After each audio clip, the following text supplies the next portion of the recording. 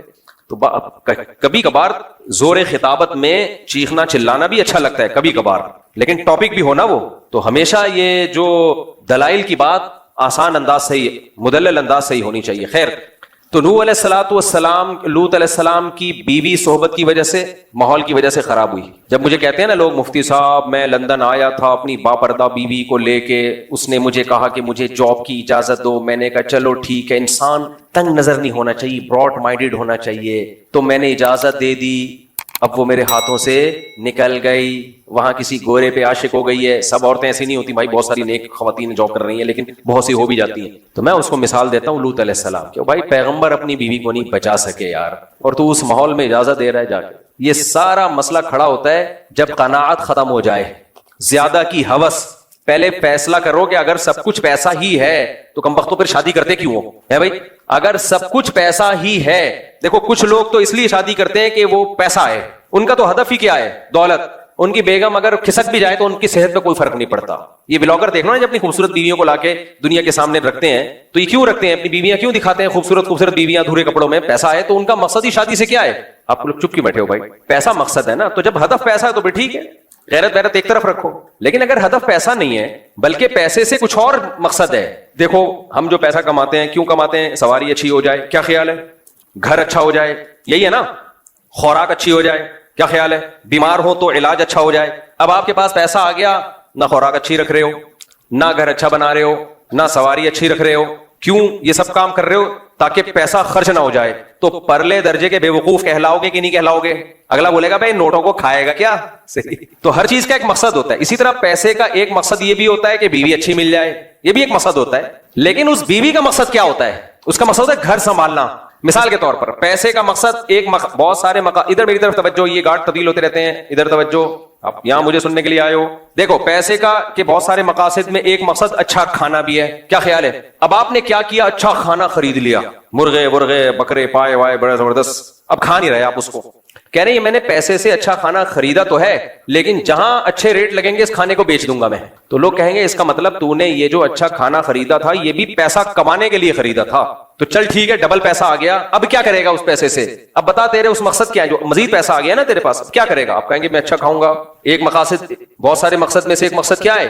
اب اور اچھا کھاؤں گا میں. بھائی پہلے میں نے نہاری خریدی تھی, لیکن جب مجھے اچھے ریٹ مل رہے تھے میں نے کسی کو پہنا دی وہ, اب میں اس سے اور اچھا کچھ خرید لوں گا. تو اب آپ نے اور اچھا خرید لیا. اب جب اور اچھا خریدا تو ایک اور کسٹمر آیا, وہ ڈبل پیسے دے رہا ہے, اس کو پہنا دیا. لوگ کہیں گے اب اس پیسے سے تیرا مقصد کیا؟ کہنے تاکہ اور اچھا کھاؤں میں. تو کم وقت کھائے گا کب؟ نہیں آئی میرا خیال ہے بات. یہ تو پہنائے جا رہا ہے, تو کھائے گا کب؟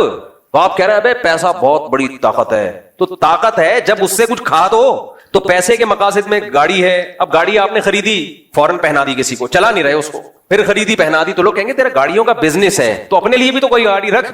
اپنے لیے نہ تو گاڑی رکھ رہا ہے, نہ تو گھر بنا رہا ہے, نہ تو کھانا اچھا کھا رہا ہے, تو اس کا مطلب تو پیسے کو خدا سمجھتا ہے. تو خوب سمجھ لو, جیسے پیسے میں یہ ساری چیزیں مقصد ہوتی ہیں, تو پیسے سے ایک مقصد یہ بھی ہوتا ہے کہ شادی ہو جائے میری مناسب جگہ پر. غریب آدمی کو کوئی دیتا ویتا نہیں آج کل, اور دے بھی دے تو خرچے پورے ہونا مشکل ہو رہے ہوتے ہیں اس کے لیے. تو آپ نے پیسہ کمایا کہ یار شادی ہو جائے گی, نہ نفع آسانی سے اٹھا لوں گا میں. اب اس شادی جب آپ کی ہوئی ہے, تو شادی سے جیسے کھانا جب آپ نے خریدا تھا تو اس کا مقصد کیا تھا, اس کو بیچنا یا کھانا؟ کھا نہیں رہے تو کس کام کا ہے وہ کھانا بھائی؟ تو ایسے جب آپ کی شادی ہوئی تو وہ کس کام کے لیے تھی؟ گھر بسانے کے لیے یا وہ بھی کمانے کے لیے؟ اگر اس کو بھی گھر سے باہر ہی بھیجنا تھا تو اس تکلف کی ضرورت کیا تھی یار تمہیں؟ مجھے لگتا ہے یا تو آپ پاگل ہو گئے یا میں پاگل ہو گیا ہوں, کیونکہ میں پوری دنیا میں جاتا ہوں تو میری سوچ کے خلاف ہی لوگ نظر آ رہے ہوتے ہیں.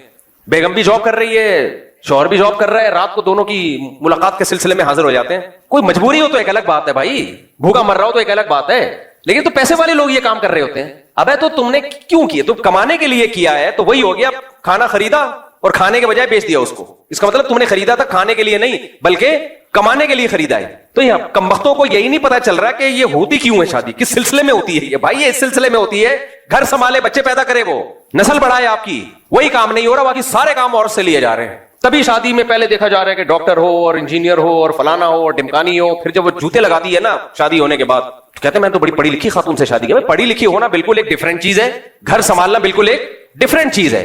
اس کا پڑھائی سے کیا تعلق ہے؟ بایولوجی میں وہ اس نے یہ پڑھا کہ گھر کیسے سنبھالا جاتا ہے بایولوجی کی کتابوں میں ہے بھائی. اب میڈیکل سائنس کی کتابوں میں شوہر کے حقوق نام کی کوئی چیز اس نے پڑھی ہے ڈاکٹر نے؟ مجھے وہی لگتا ہے یا تو آپ پاگل ہو گئے یا دونوں میں سے کوئی ایک پاگل ہے. مجھے ایک بات بتاؤ, وہ ڈاکٹر ہے, کرو ڈاکٹروں سے شادی کرو, منع نہیں کر رہا, ایجوکیٹڈ ہے, ہو سکتا ہے کچھ کبھی بیمار ہو گئے تو آپ کے بھی گٹی کبھی کا لگا دے. تو سوال پیدا, دوبارہ سوال دوہرا دو, سوال یہ پیدا ہوتا ہے کہ میڈیکل سائنس میں اخلاق سکھائے جاتے ہیں, شوہر کے حقوق. گھر آپ نے جب نکاح کیا تو گھر چلانے کے لیے, گھر چلانے کے لیے دوبارہ سے اس مقصد کو, تب مقصد نظر سے اجھل ہونا شروع ہو جاتا ہے لوگوں کو. مقصد کیا ہوتا ہے دماغ سے اجھل, لوگ بھول ہی گئے ہیں کہ یہ کس سلسلے میں یہ کام شروع ہوا تھا. ونس اپون اے ٹائم اتنا پروپیگنڈا ہو گیا ہے نا. تو آپ نے جب نکاح کیا تھا تو پہلے سوچ لیا کرو میں یہ کام کیوں کر رہا ہوں. اس لیے کر رہا ہوں کہ گھر چلے.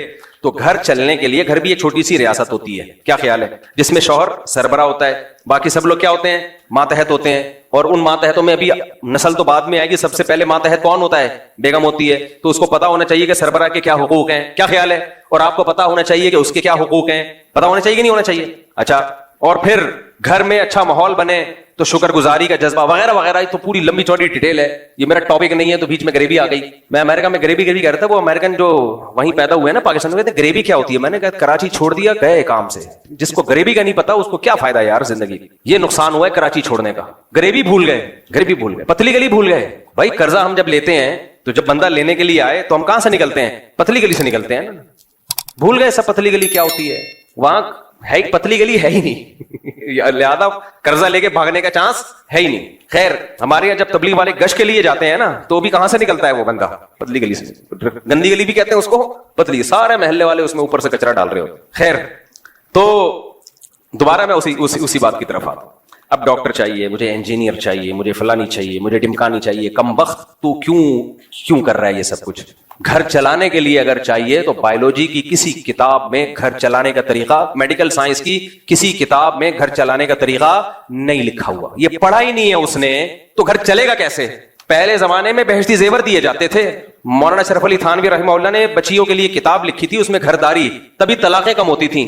بہشتی زیور جب نہیں تھی تو اس سے پہلے فارسی جو رائج تھی اس میں کتابیں تھیں, ہر بچی کو دی جاتی تھی یہ بہشتی زیور پڑھو تاکہ گھر چلانا ہے تمہیں. انگریز جب آیا تو بہشتی زیور جیسی کتابیں تو ختم ہو گئیں, تو ان کے پاس تو کوئی ایسی کتاب ہی نہیں تھی, لہذا انگریزوں کے گھر تو تباہ ہو گئے. میرے سامنے نا بڑے لوگ فنڈر بنتے ہیں, کہتے ہیں نہیں وہ تو بڑے وفادار ہوتے ہیں, ان کے گھر تباہ نہیں ہوتے. بھائی گھر بناتے کم وقت بڑھاپے میں ہیں, تو تباہ ہونے کے لیے کچھ ٹائم تو چاہیے نا. اب بڈھا بڈھی کیا تباہ کریں گے, وہ 18 سال میں شادی کرو پھر گھر چلا کے دکھاؤ ہمارے لونڈے لپاڑوں کی طرح. ہمارا نوجوان جب اس کا ٹیسٹوسٹیرون لیول بالکل ہائی پہنچا ہوا ہوتا ہے نا, اس وقت وہ شادی کرتا ہے اور بیوی سے وفا کرتا ہے, دادا نانا بن کے مرتا ہے. وہ گورا یہ ظرف دکھا دے, اور عورت بھی وفا کرتی ہے اپنے شوہر کے ساتھ, ان میں نہیں ہے یہ ظرف. وہ سارے ادھر ادھر سب سارے تجربے کر کے 50 55 60 سال میں جا کے بھی سب نہیں کر رہے ہوتے. کچھ لوگ کہتے ہیں چلو شادی بھی کر لیتے ہیں. گھر ور ان کا ہے ہی نہیں تو وہ کہاں سے کتابوں میں پڑھائیں گے بھائی گھر کیسے بچایا جاتا ہے, گھر چلانے کے سسٹم کیا ہوتا ہے. اب ہمارے یہاں مسلمانوں میں بھی یہ چیزیں آ رہی ہیں, مسلمانوں کو کمبخت نہیں کہنا چاہیے, ان بیچاروں کو یہ پتہ ہی نہیں چل رہا کہ یہ اللہ نے یہ نظام بنایا کیوں ہے. تو کہہ رہے ہوتے ہیں ہمیں ڈاکٹر چاہیے, ہمیں فلانی چاہیے. بھائی انسان کی بچی ہونی چاہیے. مرد میں تو پھر بھی یہ ضروری اس لیے ہے کہ وہ کماتا ہے تو کچھ ہوگا, ہنر تو کمائے گا نا. عورت میں تم نے کیا کرنا ہے, باقی تعلیم دو عورت کو 100 دفعہ دو, ہم نے منع نہیں کیا, لیکن گھر اس تعلیم سے نہیں چلے گا. یہ ذہن میں رکھنا. بچیوں کو ڈاکٹر بھی بناؤ, انجینئر بھی بناؤ, سائنٹسٹ بھی بناؤ, 100 دفعہ بناؤ, ہم اس کے خلاف نہیں ہے, لیکن یہ توقع مت رکھنا کہ یہ سائنٹسٹ بن جائے گی یا انجینئر بن جائے گی یا ڈاکٹر بن جائے گی تو یہ گھر اچھی طرح چلائے گی, بچوں کی اچھی تربیت کر لے گی. یہ دماغ خراب ہے. ہماری مائیں اور جو پہلے مائیں گزری ہیں ان کے گود سے جو بچے پیدا ہوئے ہیں وہ بہت بہت باصلاحیت بچے پیدا ہوئے ہیں, علماء صلحاء اور بڑے بڑے لوگ پیدا ہوئے ہیں. وہ ان کے پاس یہ نالج نہیں تھی, اور بہشتی زیور پڑے ہوئے ہوتے تھے, انہوں نے, سمجھ رہے ہو, چند اخلاقی چیزیں ان کو معلوم ہوتی تھیں جو آج کی نئی جنریشن کو یہ معلوم نہیں ہے. حیض و نفاس تک کے تو مسائل, طہارت کے احکام تک نہیں آتے آج کل بچیوں کو. بلکہ نہ صرف یہ کہ ان کے پاس گھر چلانے کی صحیح تعلیم نہیں ہے, بلکہ الٹا غلط تعلیم ہے, گھر تباہ کرنے کی تعلیم ہے.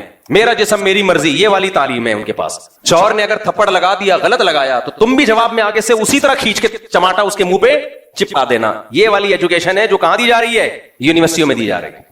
ساس کی ذرا بھی خدمت نہیں کرنا. ساس کون ہوتی ہے تمہیں کچھ کہنے والی؟ یہ والی تعلیم کہاں پڑھائی جا رہی ہے؟ بولتے کیوں نہیں یار, چپ کیوں بیٹھے ہوئے ہو, یہ ہے یونیورسٹی.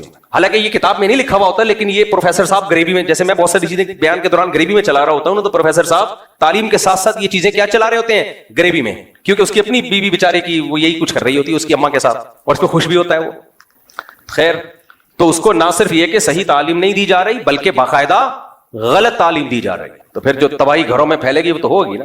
ابھی آئے ہوئے تھے 1.5 مہینہ پہلے ایک صاحب, کسی کو نہیں پتا چلے گا کس کی بات کر رہا ہوں, بہت کروڑ پتی آدمی ہے, بڑی ملیں ان کی, ان کو بھی شوق تھا ایجوکیٹڈ. میں نے کہا پہلے اخلاق دیکھو. نہیں ایجوکیٹڈ جب کر لی, اس کے بعد جو ان کا سر گنجا کیا ہے نا, تو بجائے بال لگوانے کے وہ میرے پاس آ گئے.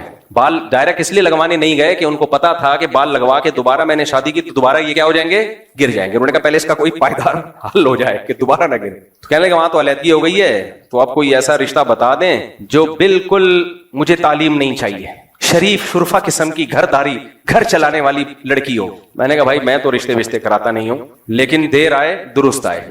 ہاں ایک چیز میں نے ایڈ کر لی, میں نے کہا یہ شرط نہ لگا یہ تعلیم یافتہ نہ ہو, یہ بھی غلط شرط ہے. تعلیم یافتہ ہو یا نہ ہو, اس سے یہ دوسرے درجے کی چیز ہے. پہلے کیا ہو, گھر چلانا جانتی ہو, پھر بے شک تعلیم یافتہ بھی ہو, اچھی بات ہے, پھر نور علی نور.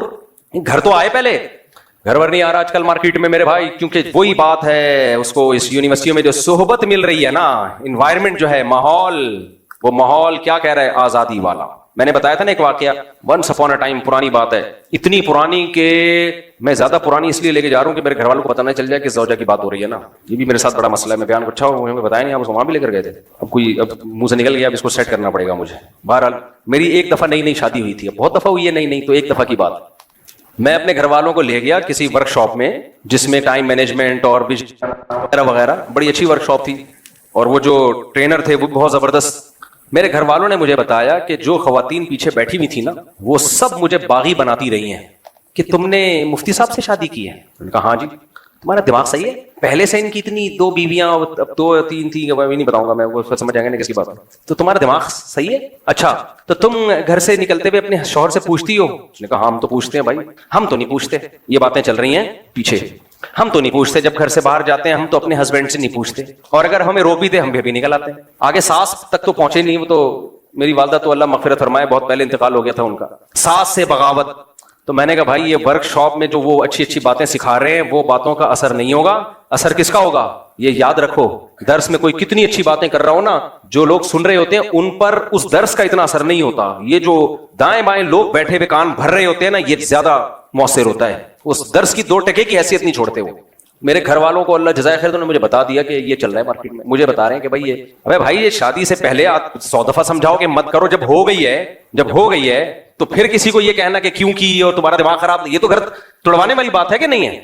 پھر میں جہاں بھی گیا ہوں یہی باتیں ہیں. گھر والے, جس گھر والوں کو بھی لے کر گیا ہوں ہر دفعہ یہی کہ سب پوچھتے ہیں تمہارا دماغ خراب ہے, آپ نے کیوں کی. جب میں نے دوسری کی تو میری پہلی زوجہ کو ورغلانے کی کوشش کی, اس نے ایکسپٹ کر لیا کہ چلو ہو گئی ہے, لیکن جہاں دعوت پہ جائیں خواتین جو جو بیان سن رہی ہیں ان کے علاوہ کی بات کر رہا ہوں کہ آپ کے ہسبینڈ نے دوسری کی, آپ کو برا نہیں لگا؟ اس نے کہا لگا تھا. کیا کرتے؟ برداشت کیا, اللہ کا حکم ہے, اجازت دی اللہ نے, تو ہمارے ساتھ تو صحیح چل رہے ہیں تو برداشت کر لی. ہم تو کبھی بھی برداشت نہ کریں. آپ میں کوئی کمزوری ہوگی یقیناً, ورنہ میاں کا دل ایسے نہیں ہے کسی عورت کی طرف جاتا. عورت میں حالانکہ میں چیخ رہا ہوں بھائی کوئی خرابی نہیں ہے, بس اجازت دی اللہ نے. اتنا ورغل, میں جب کہیں سے دعوت پہ آتا میرے گھر میں جھگڑا ہوتا. کیوں؟ باہر کا ماحول کیا بنا رہا ہے؟ باغی. سمجھ میں نہیں آ رہی بات. آپ حقوق کی لائن لگا دو, محبتیں بچھا دو, آپ یہ ثابت کر دو کہ بھائی کسی سے محبت میں کوئی کمی نہیں ہوئی ہے. لیکن باہر کا جو انوائرمنٹ ہے وہ دوسری شادی والا نہیں ہے, وہ دوسری شادی کو برا سمجھنے والا ہے. وہ ماحول کیا کرے گا؟ خراب. میں اتنا پریشان ہوا تھا کہ یار میں کہاں, میں سعودیہ لے کے بھاگ جاؤں. تو یہ بھی ایک فائدہ ہوا ماحول سے. مجھے یاد ہے ایک دفعہ گلشن اقبال میں ہم رہ رہے تھے, تو وہاں کوئی خاتون تھی جو سعودی عرب میں رہ کر آئی تھی. انہوں نے گھر والوں کو بتایا تو نارمل ہے سعودی عرب میں, اتنی ٹینشن کی بات نہیں ہے. وہاں کیا ہوا؟ حالات بہتر ہونا شروع ہو گئے. تو یہ ساری مثالیں میں کیوں دے رہا ہوں؟ یہ سمجھانے کے لیے کہ سب سے پاورفل موٹیویشن صحبت کی ہوتی ہے. آج بہت ساری مائیں شکایتیں لے کر آتی ہیں بچوں کی, ہمارا بچہ اسلامک اسکول میں پڑھ رہا ہے, اتنا اچھا اسکول, اتنی بھاری فیس, بچہ فوج فلمیں دیکھ رہا ہے, سگریٹ پی رہا ہے. میں کہتا ہوں اسکول اسلامی ہے, سارے بچے اسلامی نہیں ہیں. پتہ نہیں کہاں سے بچے لا کے ہو سکتا ہے بٹھا دیے ہوں اور وہ آپ کے بچے کو موبائل میں چیزیں دکھا رہے ہوں. اسکول بھی دیکھا کرو کیسا ہے, آگے ماحول دیکھا کرو, اس کے ارد گرد بچے کون بیٹھے ہوئے ہیں. تبھی حتی الامکان ہم تو کہتے ہیں ہوم اسکولنگ کی طرف لے کر آؤ, لیکن پھر بچوں کو تھوڑا لڑکوں میں کھیلنے بھی تو بیلنس کرنا ہوتا ہے نا. بالکل ہی لڑکوں سے ہٹا دو گے کہ کہیں کوئی بری صحبت نہ ملے تو پھر وہ چھوئی موئی بن جاتا ہے, پھر وہ ویسے ہی اس میں نسوانیت پیدا ہو جاتی ہے. تو اس میں بیلنس اعتدال سے لے کر چلنا ضروری. تو خیر ہم اصل موضوع کی طرف جلدی سے آتے ہیں. تو میں یہ بات کر رہا تھا میرے بھائی, صحابہ کرام جیسے ہم بن نہیں سکتے, کیونکہ انہوں نے, صحابہ نے کس کی صحبت اٹھائی ہے؟ نبی کریم صلی اللہ علیہ وسلم. تو اس سے پتہ چلتا ہے کہ اہل اللہ کی صحبت, یا جو جتنا بڑا بزرگ ہوگا اس کی صحبت سے جو کچھ حاصل ہوتا ہے وہ کسی طریقے سے حاصل نہیں ہو سکتا. تو اس لیے ہمیشہ سے لوگ اللہ والوں سے تعلق قائم کرتے تھے, ان کی صحبت میں رہتے تھے, ان جیسا بننے کی کوشش کرتے تھے. آپ سخاوت پہ کتنے بیانات کر دو, انسان میں سخاوت پیدا نہیں ہوتی. کچھ دن سخی لوگوں کے ساتھ گزار لو, آدمی خود بخود کیا بن جاتا ہے؟ سخی. آپ نے دیکھا ہوگا کچھ قومیں سخاوت میں مشہور ہیں, کچھ کنجوسی میں مشہور ہیں. کیوں؟ جو سخیوں میں پیدا ہوتے ہیں وہ دیکھتے ہیں باپ دادا کو خرچ کرتے ہوئے, وہ بھی سخی بن جاتے ہیں. اور کچھ ایسے ہوتے ہیں ہمیشہ ابا کو چمنی ٹھنڈی کا حساب کرتے ہوئے دیکھا ہوتا ہے, انہوں نے ہمیشہ ابا کو دیکھا ہوتا ہے پیسوں پہ لڑتے ہوئے. تو وہ بچہ بھی کیا پیدا ہوتا ہے؟ پھر وہی لطیفہ آ رہا ہے, بہت دفعہ سنا چکا ہوں لیکن اتنا مزہ آتا ہے, آدمی کہتے پارسل کرو یار. وہ ایک کنجوس آدمی تھا نا, اس کے بچے کہتے تھے ابو گھی چاہیے, دیسی گھی چاہیے, وہ لا کے نہیں دیتا تھا. پیسے ہوتے تھے پھر بھی نہیں لا کے دیتا تھا. تو ایک دن گھی کا ڈبہ لے آیا تو بچوں سے کہتا ہے کہ دیکھو باہر بھی چکنائی لگی ہوتی ہے نا, تو اندر ڈبہ نہیں کھولنا, پہلے باہر سے روٹی لگا لگا کے کھاؤ تاکہ باہر کا سارا گھی کیا ہو جائے؟ ختم. وہ ڈبے, ہر کوکنگ آئل پہ بھی آپ نے دیکھا چکناہٹ ہوتی ہے. اور وہ بچے روزانہ, اس کے بھی بچے تھے کنجوس کے بچے, روزانہ روٹی ڈبے پہ رگڑ رگڑ کے کھا رہے ہیں. اس کو سفر پہ جانا تھا تو اس نے گھی الماری میں بند کر کے رکھ دیا کہ ایسا نہ ڈبہ کھول کے پورا ہی چٹ کر جائیں, لاک لگا دیا الماری. سفر کے بعد آیا اور کہنے لگا کہ بچوں گھی تو نہیں کھولا تم نے؟ انہوں نے کہا نہیں ابو, ہم الماری سے روٹی لگا لگا کے کھاتے تھے. اس نے رکھ کے ایک تھپڑ لگایا, بغیر تو کچھ دن گھی کے بغیر صبر نہیں کر سکتے تھے.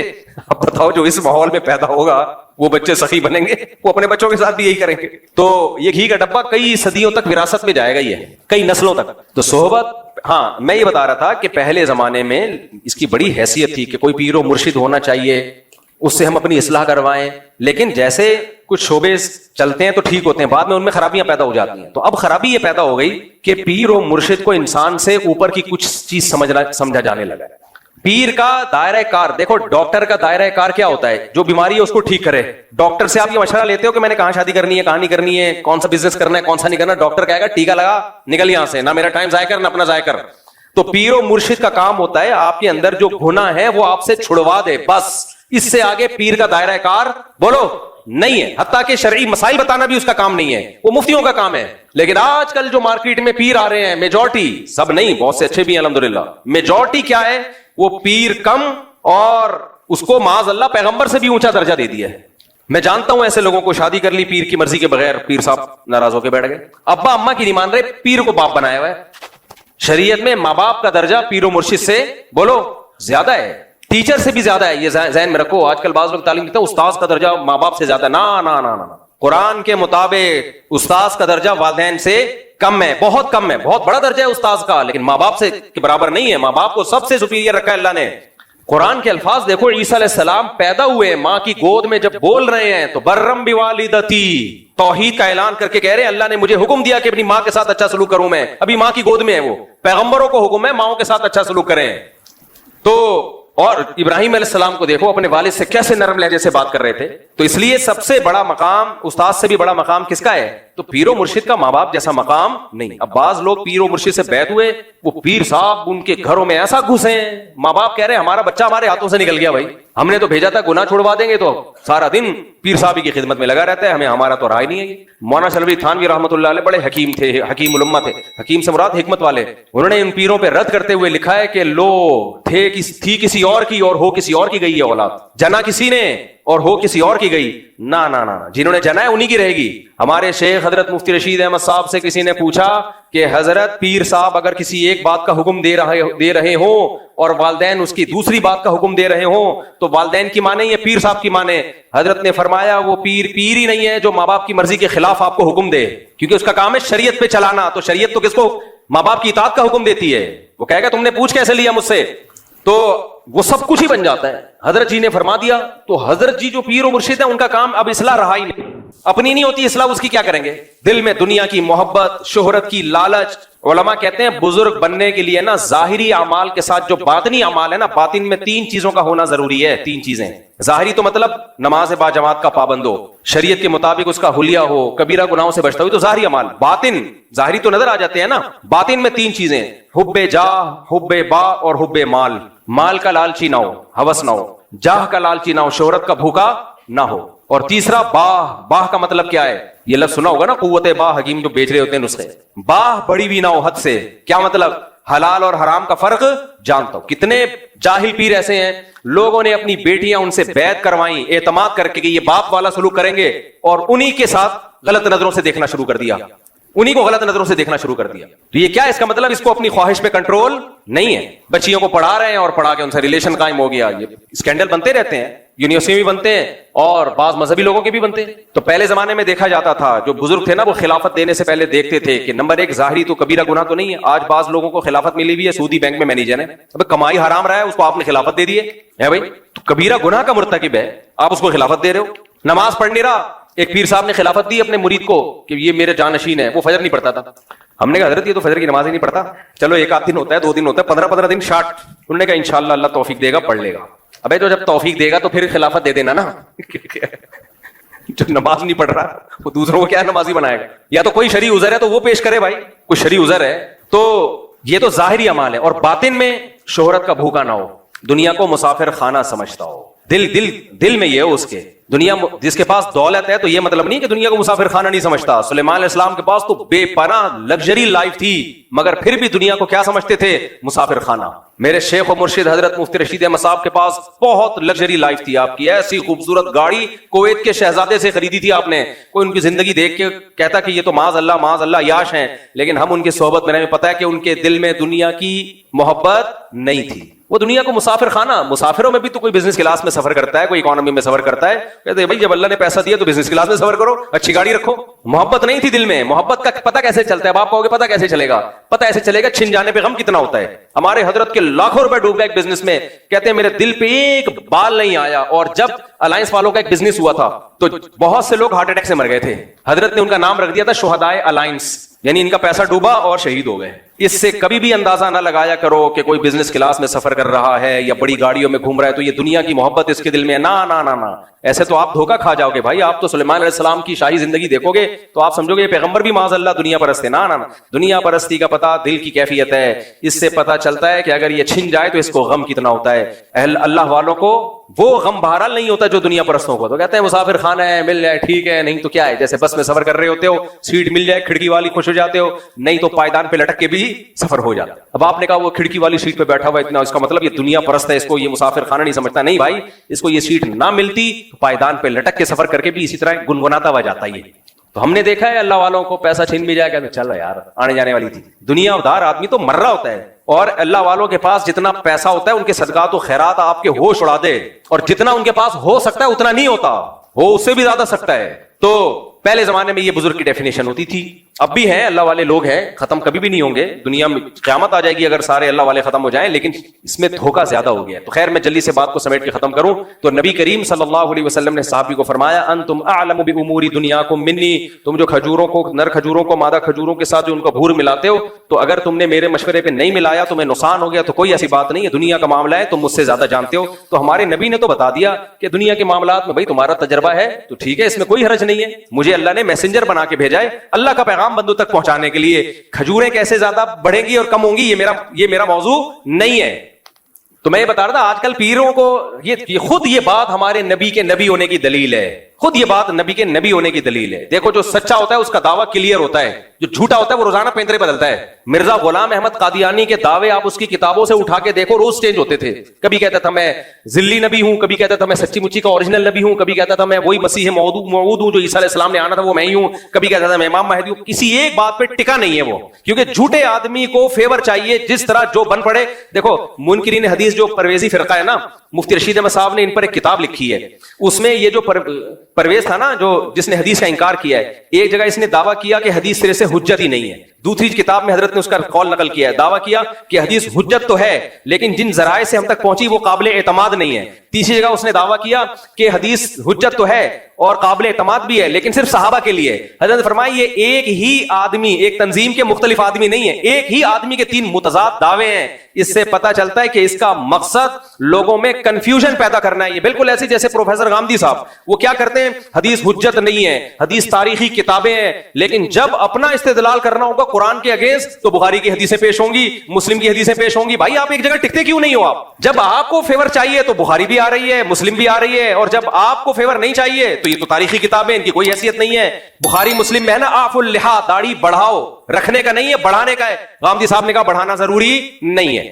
صحیح مسلم, بخاری مسلم میں عیسیٰ ابن مریم آسمانوں پہ ہے, لَيُوشِكَنَّ أَن يَنزِلَ فِيكُمُ ابْنُ مَرْيَمَ حَكَمًا وَعَدْلًا. پورے عربی الفاظ پڑھ کے سنا رہا ہوں میں, ضرور بھی ضرور تم پر عیسیٰ ابن مریم آسمان سے نازل ہوں گے.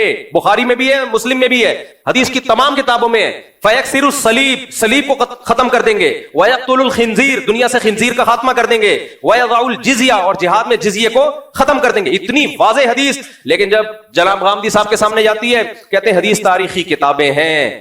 تو یہ بھائی ایک جگہ آپ ٹک نہیں رہے ہو. جب میں بھی کینیڈا امریکہ میں تھا نا تو خاتون بڑی ایگریسو ہوئی تھی. غامدی صاحب کا کلپ سنا, آپ کیا چار شادیاں کرتے رہتے ہو, یہ تو غزوہ احد میں بچیاں شہید ہو گئی تھیں, وہ سارے کچھ لوگ شہید ہو گئے تھے تو بچیاں یتیم ہو گئی تھیں, ان کے لیے اسلام نے کہا 4 کرو. میں نے کہا محترمہ, ان کو تو جواب نہیں دیا, میں نے کہا میں جا کے جواب ریکارڈ کرواؤں گا کہ یہ آپ نے پروفیسر غامدی صاحب کی دلیل سنی ہے. قرآن میں صاف طور پر 4 شادیوں کا تذکرہ ہے. تو غامدی صاحب نے کہا غزوہ احد میں کچھ ایسا ہوا تھا جس کی وجہ سے اجازت دی گئی تھی, تو ضرورت کے وقت اس اجازت سے فائدہ اٹھایا جا سکتا ہے. یہ کہاں سے نکالا آپ نے؟ یہ تو بخاری کی حدیث ہے, حضرت عائشہ کہہ رہی ہیں نا, اور اس کا مطلب بھی وہ نہیں ہے جو آپ بیان کر رہے ہیں. وہ مطلب کیا ہے وہ ایک الگ بحث ہے, لیکن آپ استدلال قرآن کے خلاف کہاں سے کر رہے ہو؟ بخاری کی حدیث سے کر رہے ہو. تو اجماعی مسئلہ ہے, اس میں جب آپ نے قرآن کی مخالفت کرنی ہے تو پھر بخاری کا سہارا, جب نہیں کرنی تو بخاری کی کوئی حیثیت نہیں ہے. تو بھائی ایک جگہ نہیں, جو بھی ایک جگہ ان کا مقصد کنفیوژن پیدا کرنا, ہر مسئلے میں کنفیوژن پیدا کر دینا. تو ہمارے نبی کریم صلی اللہ علیہ وسلم کی سیرت دیکھو, جو پہلے دن دعویٰ تھا آخری دن بھی وہی. پہلے دن بھی انما انا بشر مثلکم, بشر ہوں, انسان ہوں, میرا کام اللہ کا پیغام تم تک پہنچانا ہے. نہ میں عالم الغیب ہوں, لو کنت عالم الغیب لاستکثرت من الخیر, اگر میرے پاس غیب کا علم ہوتا مجھے کبھی نقصان نہ ہوتا. تم دیکھتے ہو مجھے نقصان بھی ہوتا ہے, اس کا مطلب نہیں ہے میرے پاس غیب کا علم اور مجھے کوئی نقصان نہ ہوتا. اور میں قل سبحان ربی, میرا رب ہر عیب سے پاک ہے. تم جو مجھے کہتے ہو کہ نہریں جاری کر دیں, یہ کر دیں, وہ کر دیں, بھائی میں خدائی کا دعویٰ تھوڑی کر رہا ہوں, میں تو اللہ کا پیغام تم تک پہنچاؤں. پیغام بھی کیا ہے؟ حلال و حرام کا علم, اللہ کا پیغام. کھجوروں میں برکت, کھجوریں کیسے بڑھتی ہیں کم ہوتی ہیں, یہ میرا موضوع نہیں ہے, اس میں مجھ سے غلطی بھی ہو سکتی ہے. دیکھو بخاری کی حدیث ہے,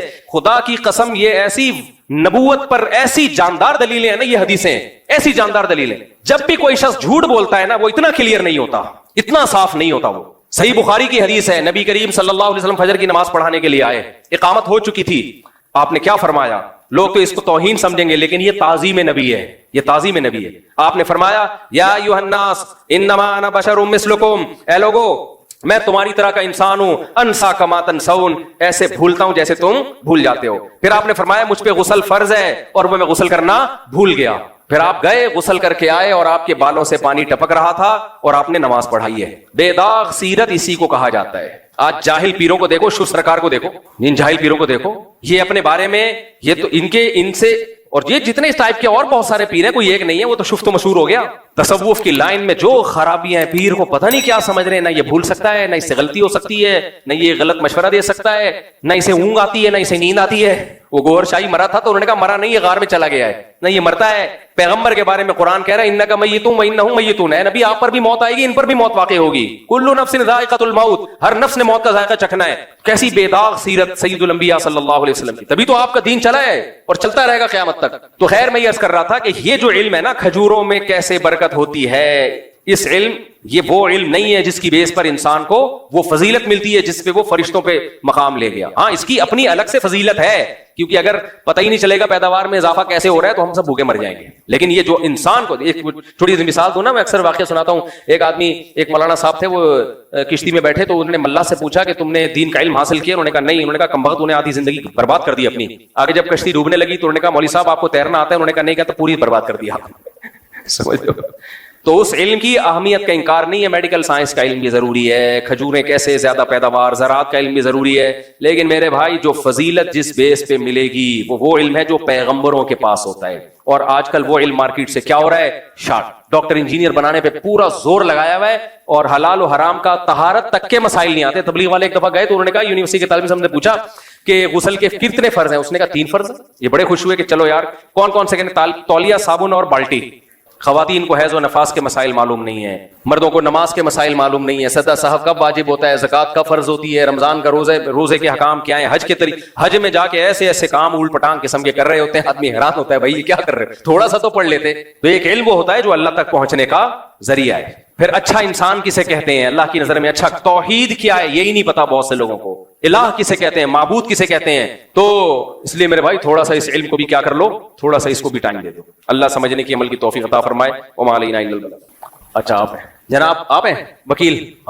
یہ رہے آپ ہیں، ماشاءاللہ. اچھا آپ مجھے بتا دیں، آپ نے اجازت دی کہ سیدہ کمل مشتاق بنت سید مشتاق احمد کا نکاح میں 1 لاکھ مہر، 2.5 سینکڑا ہزار 10,000 لاکھ، 1 لاکھ مہر میں محمد داؤد صدیقی ولد محمد سرور صدیقی سے کروں؟ آپ نے اجازت دی ہے؟ جزاک اللہ. الحمد للہ نحمده ونستعینه ونستغفره ونؤمن به ونتوکل علیہ ونعوذ باللہ من شرور انفسنا ومن سیئات اعمالنا من يهده الله فلا مضل له ومن يضلله فلا هادي له ونشهد ان لا اله الا الله وحده لا شريك له ونشهد ان سيدنا وحبيبنا وشفيعنا وسندنا محمدا عبده ورسوله صلى الله تعالى عليه وعلى اله واصحابه وبارك وسلم تسليما كثيرا كثيرا. اما بعد فاعوذ بالله من الشيطان الرجيم. بسم الله الرحمن الرحيم.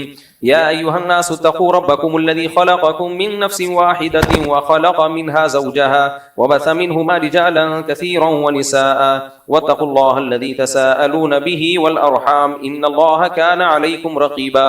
وقال تعالى يا ايها الذين امنوا اتقوا الله وقولوا قولا سديدا يصلح لكم اعمالكم ويغفر لكم ذنوبكم ومن يطع الله ورسوله فقد فاز فوزا عظيما.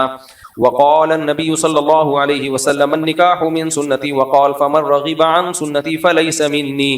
وقال النبي صلى الله عليه وسلم تزوجوا الودود الولود فإني مباهي بكم الأمم. وقال النبي صلى الله عليه وسلم تزوجوا ولا تكونوا كرهبان النصارى.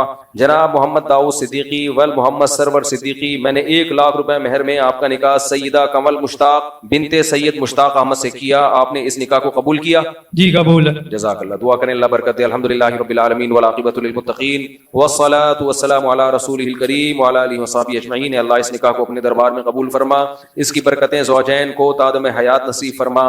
آپس کے اختلاف و انتشار سے، لڑائی جھگڑوں سے، ہر قسم کے شر فساد سے اللہ ان دونوں کی حفاظت فرما. اس نکاح کو دونوں کے خاندانوں میں جوڑ کا، محبتوں کا ذریعہ بنا. جس کی جو جائز مراد ہو اللہ اس کی مراد کو پورا فرما. ربنا آتنا فی الدنیا حسنۃ وفی الآخرۃ حسنۃ وقنا عذاب النار.